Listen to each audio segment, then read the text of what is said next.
Hey guys, what's going on? It is lividfray. Hope you guys are really enjoying the global event so far. I wanted to make a video today just showcasing some of the really easy ways that you guys can farm for global event credits. And I would say that the most appealing part about the methods that I'll be sharing is the fact that you can do them solo. You don't have to depend on other people to get these credits, whereas in some content such as legendary or incursions, you definitely are recommended to be playing with a team. These are really easy to do, and you can do them very, very quickly. Doesn't require hardly any time at all. So without further ado, let's get into some of these methods that I like to do for getting the global event credits. So the very first method that I want to go over is your open world bosses.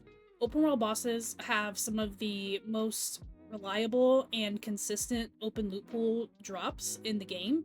I always recommend you guys do your open world bosses even when there's not a global event happening, because they have a really good chance at dropping classifieds and exotics. Not only can you farm them across all of your characters, but they also respawn every 4 hours. So if you manage to have all 4 of your characters and you have all of these bosses available to you, that's a lot of opportunities to be getting classified and exotics. Now that the global events are happening, your open world bosses are dropping 150 credits each. So you can earn 2,250 credits just by doing all of your open world bosses for the day. I like to do them right when I log in. It's a great way to warm up, and you can do them right before you log off if you want to. And you can do them fairly quickly. You can definitely do them under 30 minutes. It usually takes me around 15-20 minutes to get through all of them, but you could definitely get them done sooner depending on the build that you have on, or if you are playing in a team. Just keep in mind that if you are going to be playing with other people, it is going to spawn usually some more NPCs, especially around some areas. It can get kind of overwhelming with how many NPCs actually spawn in, especially around the LMB areas on the east side of the map. So definitely don't hesitate to be doing your open world bosses. That's over 2,000 credits for about 15-20 minutes of your time. It's definitely worth doing.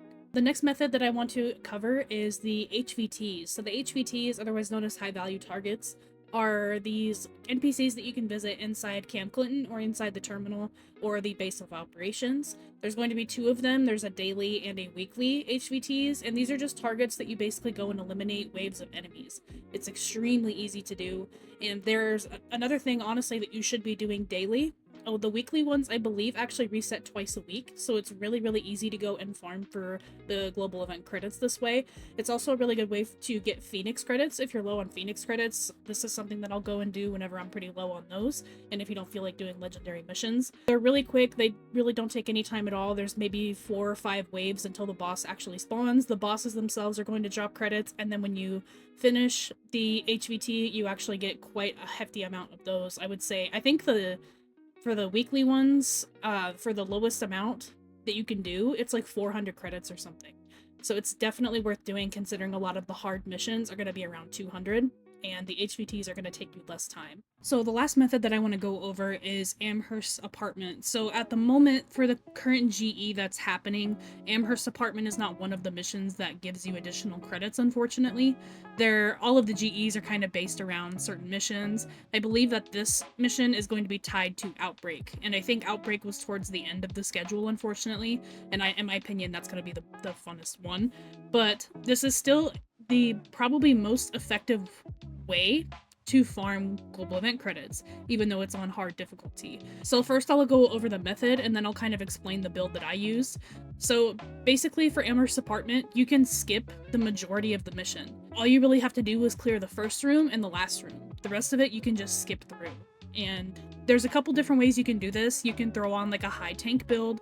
You can easily do this with Nomad if you want to.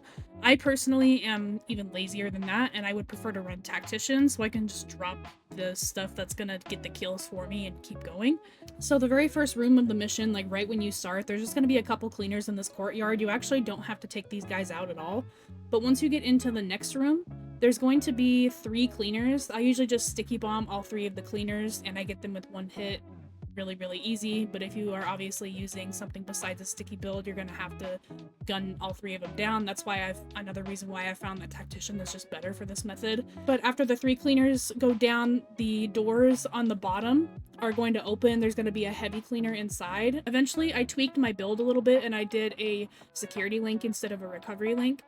And once the door opened, I would just pop blue so I can quickly run through that hallway. It's going to save you time because your running speed is increased, and in general, it just helps you survive the fire in case you get put on fire. It's going to help you stay up against the sniper that's probably shooting you. So that's the method that I chose. And then once you get to the other side, you can sticky bomb this engineer that's up on the top right of the balcony towards the fire escape.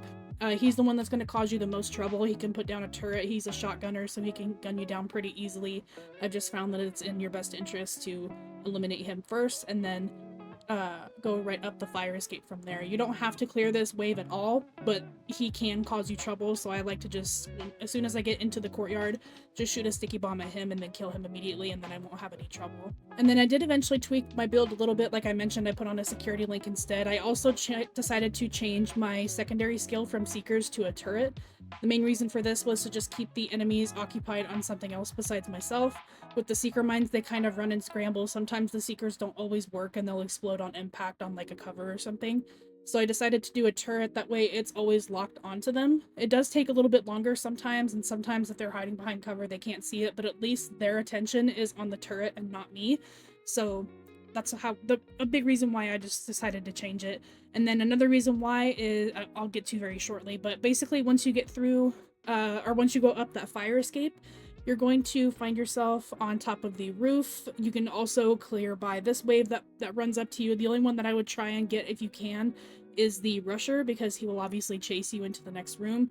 But usually if you throw down the turret, he will just go straight for the turret and not even try to get you. And your turret is obviously a tactician, so it's going to shred through these guys. It's not gonna, you're not gonna have any problems. The only time you might have problems is with the heavy cleaner in the first courtyard.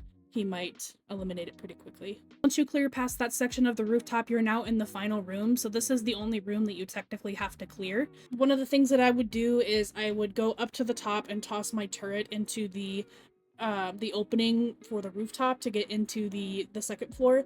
The boss is going to spawn back here, so if I throw the turret up here 9 times out of 10, it's going to eliminate everything that comes out of that room, including the boss. So all I have to worry about is the NPCs that are on the ground floor, and there's only going to be one NPC that spawns in, and it's going to be in this closed off section on the left side next to the rope where you attach the evidence to extract it out. There's going to be one NPC that opens that door. Usually I just prep a sticky bomb on the floor and it gets him every single time. And since you need to be working on grenade kills for the pineapple commendation, this is also a really good spot for you to just toss a nade right in front of the door, and it will get him every time as well, because it's just a hard difficulty mission and you're always going to have that close modifier on because you're just on the other side of the wall. From doing this method, I was able to keep the clears around 3 minutes. You could probably shorten this down a little bit more if you run different builds, but for me, I found that this was like the most efficient way to do it, at least for myself. It did take a little bit longer when I was running the cluster mines because I had to actually eliminate the boss in different methods, but with the turret, I was able to eliminate the boss while he was still up top. The mission itself drops 225 credits, and the bosses will drop 25, considering there's one boss here. I think that this is the most effective way. 250 credits for 3 minutes is definitely not that bad. It's just that it's really repetitive. So if you guys don't mind the repetitiveness of it, I think it's going to be a really good method for you to get them. For me, it's not like a long-term thing that I can just sit and do over and over. I would rather spice it up and do some legendaries or something. But if you guys are looking for really easy credits, this is one of the best ways that you could do it. That's all I really had for you guys today. I'm hoping that you guys are getting through this content fairly easily. Hopefully it's pretty easy to understand, but if you guys are still struggling, just let me know and I'll try my best to help you guys out. Make sure you guys join the Discord. There's a lot of people right now that are looking for groups to try and get their commendations for the global events done. Let me know how many of you guys have actually gotten your masks already. And if you guys are still struggling getting the masks, let me know what you're struggling with. It's more than likely Falcon's Loss, which I do have a video coming for that too, because I did get that for my PC account today. So I'll go over the strats that we did, as well as my general tips for the clear, etc, etc. So that's all I have for you guys for now. I will see you guys in the next video. Have a great rest of your day.